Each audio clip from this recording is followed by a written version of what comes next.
السلام علیکم۔ شفق YouTube channel کے ساتھ میں ہوں آپ کی ہوسٹ محرمہ۔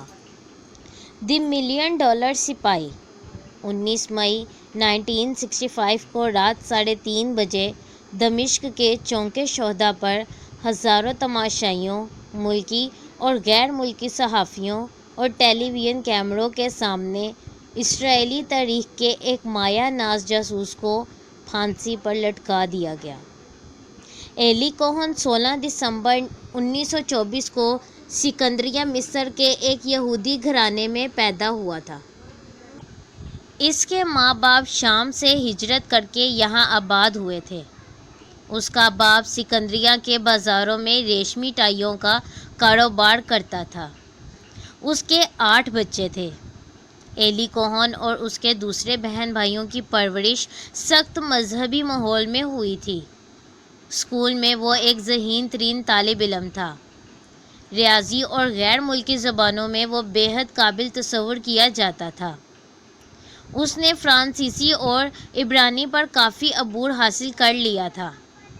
1946 میں اس نے قاہرہ کی کنگ فاروق یونیورسٹی کے شعبہ الیکٹریکل انجینئرنگ میں داخلہ لیا۔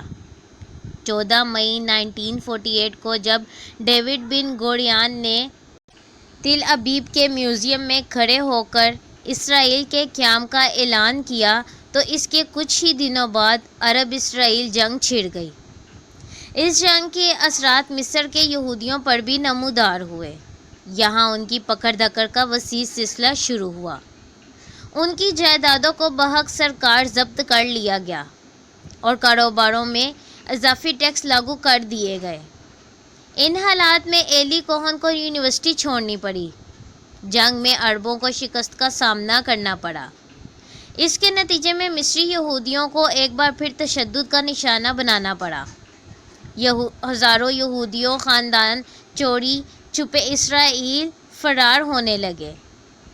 اسی دوران میں 1950 میں ایلی کوہن کا خاندان بھی وہاں سے منتقل ہو گیا۔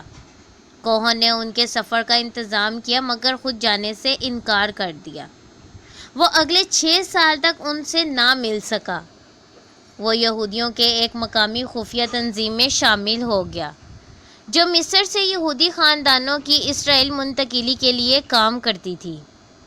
کچھ عرصے بعد اس نے اسرائیلی سیکرٹ سروس کے لیے بھی کام شروع کر دیا۔ وہ قاہرہ سے بذریعہ ریڈیو ٹرانسمیٹر تل ابیب پیغامات بھیجتا تھا۔ ایک دن اس نے اپنے خفیہ پیغامات کے سلسلے میں ایک ایسی خبر تل ابیب روانہ کی جس سے اسرائیلی ایوان اقتدار میں خوف و ہراس کی لہر دوڑ گئی، جسے ایک بار پھر ہٹلر نے زندہ ہو کر حکم دیا ہو کہ تمام یہودیوں کو اکٹھا کر کے اشوزے کی گیس سے بھرے چیمبرز میں دھکیل کر ختم کر دو۔ خبر یہ تھی کہ صدر جمال عبد الناصر کی حکومت میں سابقہ نازیوں کا اثر و رسوخ دن بدن بڑھ رہا ہے۔ مصر میں ہٹلر کے ان ساتھیوں کی موجودگی کوئی اتنی نئی خبر تو خیر نہیں تھی، کیونکہ جنگ کے بعد جرمن فوج کے ہزاروں افراد جن میں اعلیٰ افسر بھی تھے مصر میں پناہ لے چکے تھے۔ اس کی وجہ یہ تھی کہ یہاں شاہ فاروق کی حکومت برطانیہ کے سخت خلاف تھی۔ ان نازیوں نے اپنی شناخت چھپانے کے لیے اکثر عرب نام رکھ لیے تھے اور کچھ تو بظاہر مسلمان بھی ہو گئے تھے۔ ہٹلر کی سیکرٹ پولیس گسٹاپو کے سابقہ افسر مصری انٹیلی جنس سروس کو ٹریننگ دے رہے تھے۔ ناصر کے سرکاری اخبار الجمہوریہ نے یہودیوں سے سخت نفرت کا اظہار کرتے ہوئے لکھا کہ World Jewry be exterminated as the Nazis has so nearly succeeded in doing earlier۔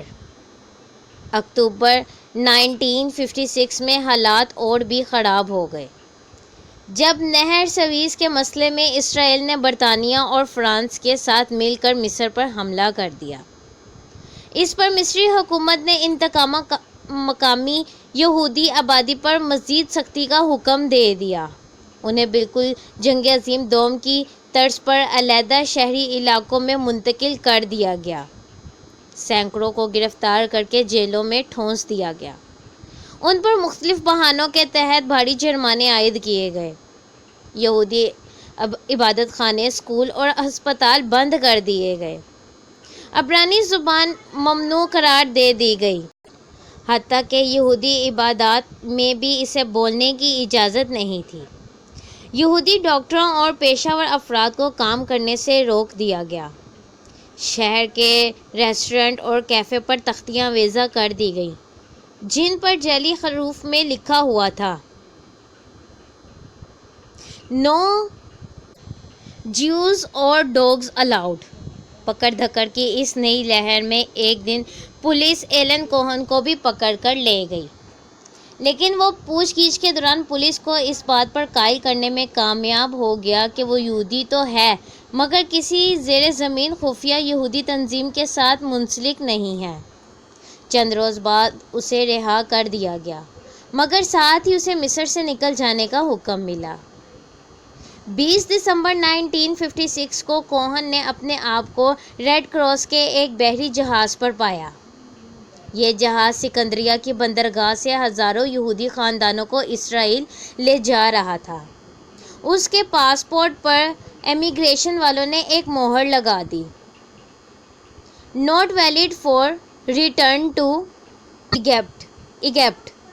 جہاز مصر سے اٹلی پہنچا تو مسافروں کو ایک اطالوی جہاز میں منتقل کر دیا گیا، جو انہیں لے کر اسرائیل روانہ ہوا۔ وہ 12 فروری کو حیفا کی بندرگاہ پر لنگر انداز ہوا۔ ہزاروں یہودیوں کی طرح اسے بھی جو کاغذات دیے گئے، اس میں اسے اسرائیلی شہری قرار دے دیا گیا تھا۔ 1-2 دن وہ اپنے ماں باپ کو تلاش کرتا رہا، کیونکہ 6 سال سے ان کے ساتھ اس کا کوئی رابطہ نہیں تھا۔ تھوڑی تگ و دو کے بعد آخر وہ ان سے جا ملا۔ وہ مسلسل کئی ماہ بے روزگار رہا۔ 1957 کے آخر میں اسرائیلی وزارت دفاع میں اسے ایک نوکری مل گئی۔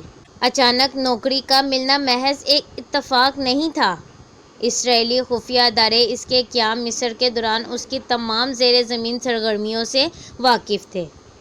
اسے شعبہ انسداد جاسوسی کاؤنٹر انٹیلیجنس میں رکھا گیا، جہاں وہ عربی اخبارات کا مطالعہ کرکے ان میں سے کام کی خبروں کو عبرانی میں ترجمہ کرتا، لیکن جلد ہی وہ کام کی یکسانیت سے اکتا گیا۔ ایک دن اس نے اپنے افسر سے کہا کہ وہ ایک بار پھر ایکشن کی زندگی دیکھنا چاہتا ہے، لیکن حکام بالا کا جواب نفی میں ملا۔ اگرچہ ایلی کوہن میں ایک فرسٹ کلاس جاسوس کی تمام تر صلاحیتیں موجود تھیں، لیکن موساد کی پالیسی تھی کہ وہ رضاکار والنٹیئرز ہرگز قبول نہیں کرتی تھی۔ کوہن کو صاف جواب ملا: "we don't want any adventures". Cohen کو اس رویے سے سخت مایوسی ہوئی۔ آخر دل برداشتہ ہو کر اس نے یہ نوکری چھوڑ دی۔ وہ کچھ عرصہ بعد ایک فوڈ اسٹور میں کام کرنے لگا، جہاں اس نے خوب محنت کی۔ اسے انسپکٹر بنا دیا گیا۔ وہ ملک کے مختلف شہروں میں واقع اسٹورز کی چیکنگ کے لیے دورے پر جاتا۔ 1959 کے شروع میں تل ابیب کے ایک کلب میں اس کی ایک عراقی لڑکی ناویہ سے ملاقات ہوئی۔